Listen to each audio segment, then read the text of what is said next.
We're here with the head coach and general manager of the Green Bay Gamblers, Pat Mickish. This is Coach's Corner, presented by Aurora BayCare Sports Medicine. The Green Bay Gamblers coming off 2 impressive wins this past weekend at the Resch Center.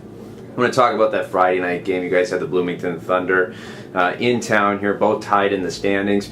I thought you guys, that was an all-around great game by your team. It was, and I think it started for the goaltending out. I thought David kind of was that stable force back there, and it just gave us a lot of confidence in front of him. And it was one of those games. You're going to have to work hard against Bloomington, match their effort, and it was great to get the special teams going. I thought the power play and the penalty kill were both very clean that night, and then some 5-on-5 success as well. We always talk about the power play, but one thing I want to talk about is that penalty kill. You guys went down 5-on-3, and what could have been a very close game at that point.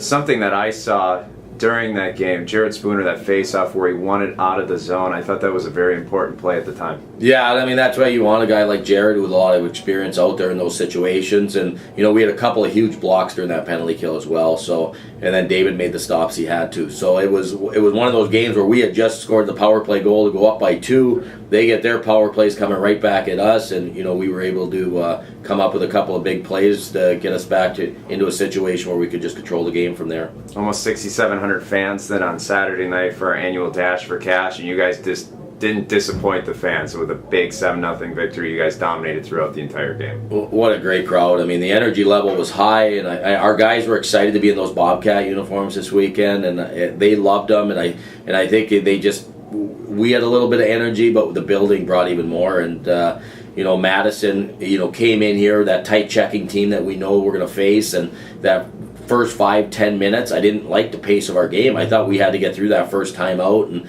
understand how much faster we could play and put more pressure on them, and I thought the guys responded really well. With a couple goals this past weekend, I thought John Leonard had a really good weekend. He was one of those players, and I think it even started on Friday, where it was a 4-on-4 situation where instead of trying to beat a person one-on-one, he put a puck into space and kind of won that race through, and he's the one who drew that penalty. And he is so deadly with that skating. And then that second night when he just split the 2 defensemen, and another great goal on the attack. So having a player like him play at that level, that's where we need those guys who have been around the league. We need them to take over games at that point. Dante Paleko has a heck of a shot from the point, or when he's skating in too. Yeah, the power play, we need to make sure he's getting his shots. There's times that we've kind of gone away from him too often, and that's where Connor Mackey's that settling force. He kind of uses everybody on that power play, and he sets it up by shooting the puck himself and making people aware of where he's at, and then he just seems to find the guys, whether he gets it to Jared and lets Jared attack, or he feeds Dante that one-timer.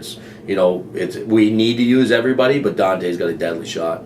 With everybody having great nights, of course, I don't want to say quietly, but kind of quietly, Connor Mackey had 5 assists. Yeah, he goes about his business and does things the right way, and he is a major key. That calming influence. Matt Berkovitz is right there with him. It's just having those type of players on the ice all the time. They've played a lot of hockey and they're experienced, but they don't have highs and lows, which is great. They're that mentality of level-keeled and always ready to play the game.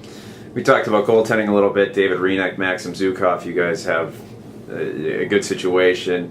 And David Renek just committed to St. Cloud State. But talk a little bit about his development. In the third period of Friday night's game, I know you touched on it a little bit, he made some really big saves during the penalty kill. And you know what? He's been fighting for the win. He's been playing some really good hockey and just hasn't gotten the results. He comes off a 0-0 tie that he loses in a shootout the week before, and comes in and has another great game against Bloomington. So, we needed to get him that win. He's been playing so well for us. And then Max came in that next night and just he made the stops he had to. I thought Madison had some great power plays early in the game, and he made some key saves to kind of allow us to take that game over. The shots end up being 34-17, but Max saw some really quality shots early in the game.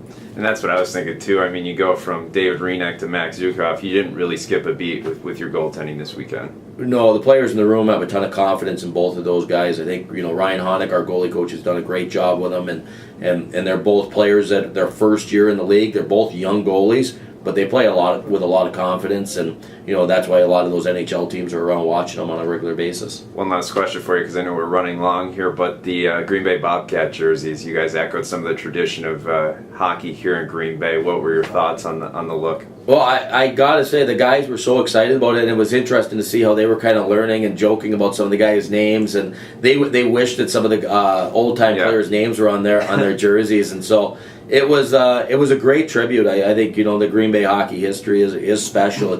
It's something that it's not as old as maybe a Detroit community or a Minneapolis community, but there's some special hockey players that have come through here, and our guys were excited to wear the jerseys, and they look sharp. I was going to say, with 12 goals this weekend that they scored in those jerseys, they did a great job of honoring the 1972 championship team here. Without a doubt, and Paulie Capo, I'm sure was excited about it. I know he thought it was a great idea when we talked to him this summer about it, and so he'd probably have some kind of mark that while they scored 14 or 15 every weekend, but we'll take the 12 that we had for sure. We appreciate your time. Great weekend. We'll catch up later on. All right, thank you.